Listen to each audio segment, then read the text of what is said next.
یو ملګري تپوس کړی دی چې سیلاب کې راوړل شوي لرګي یا د دکان یا د کور نور سامانونه د دې راخیستل او د دې رانیول او د دې استعمال دا جایز دی. محترمه الله تعالی دې مونږه داسې ناګهاني فتونو بچو ساتي او الله دې ټول هغه ته اجرونه ورکړي چې په دې سیلابونو کې دا وی جاني نقصان شي د مالی نقصان شي. مسله داسې دا چې سیلاب یو شی یو سیاته نه ورسیږي دي ته په شریعت کې لقطه وي او د لقطي حکم دا دی کدا چې ډیر معمولی شی وي نو دا چې تولې شي ځکه معمولی شی باندې مالک هم نه ګرځي نو بس هغه خفه وي. یو حدیث کې راځي نبی مهربان صلی الله علیه وسلم یو ځل یو کجورو کته جلانه پرته و نبی اسلام فرمایل دا ما راخستی و او دا ما صفا کړی او به مې خړلې و ولیکن زیری کوم چې دا زکات نه نیوي ځکه زکات ماته خوراک جایز نه دی.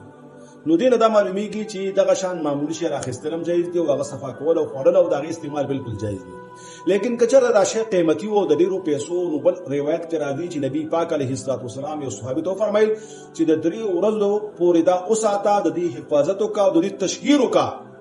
عام اعلان وکا. نو سبق د سوشل میډیا دور دی تا یو بکس یا یو لرګي یو قیمتي بل سامان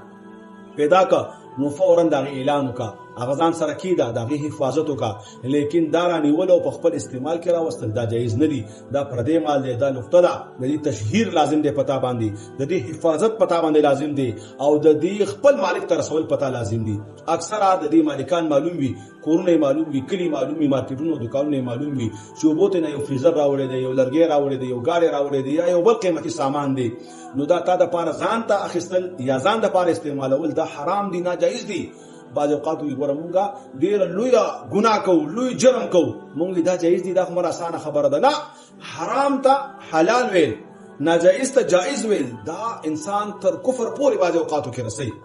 دي شنو کې احتیاط کول پکار دی. هغه بیچاره باندې تکلیف راغی سیلاب پی راغی امتحان پی د الله تعالی راغی او تو سره دا ظلم کې چې داغه د کور کټ او داغه د کور سامان او فریزر یا نور قیمتي اشیاء هغه ځان ته رانیسي ځان ته وړي او ځان ته خرسي او داغي حقدار خپل ځان غني ته کلم د دې حقدار نه جوړيږي. کته ته معلوم وي داغي حقدار چې فلان کې دی فلان کې دکان والا یا فلان کې کلی والا دی نو لازم دی چې داغي معلوماتو کې لازم دی د شي تشهیر کې او تا باندې فرض دی چې دا حقدار داغه حق ورسي په هیڅ یو صورت کې دا قیمتي مال ته نه جایز کیږي. کته تشهیر مو کې ته ساتي او بیم پتهونه لګيږي نو بیا علما فرمای دا براوالي صدقه به کی او خپل حقدار د صدقې نو خپل استعمالول شي. لیکن د دې مدینه پس سورج به ساتي مهنت بکې تشهیر بکې حفاظت بکې. لیکن په دین دې باندې چې دا بعضی خلکو نمدام اوردل یمونته شه د خدای چې پیدا کړ بازار خدای بس ودا ته لپاره جایز دی نه دا خبره نه ده دا تا باندې امتحان دی هغه باندې امتحان راغی. لہذا حقدار حق ورسوا هغه سره خپل تعاون نشي کولای د خپل جیب نه نشي ورکولای صدقه نشي ورکولای مالی جانی مدد وسره نشي کولای نو دا هغه مال مزه کوا کته راخلی او ته وړي او خپل حق غني نو تم بیا غلی ته دا شوکه کې ته ظلم کې ته ګناګاری الله بستانه د عبارت تپوس کوي. لہذا مونته شي او بور اورلې شي سیلاب کې نیولې شي دا ستاسو لپاره جایز نه دی. دا بر علی د دې به حفاظت کې تشهیر به کې حقدار ته به حق رسي چې کله داغه مالک ته معلوم شي.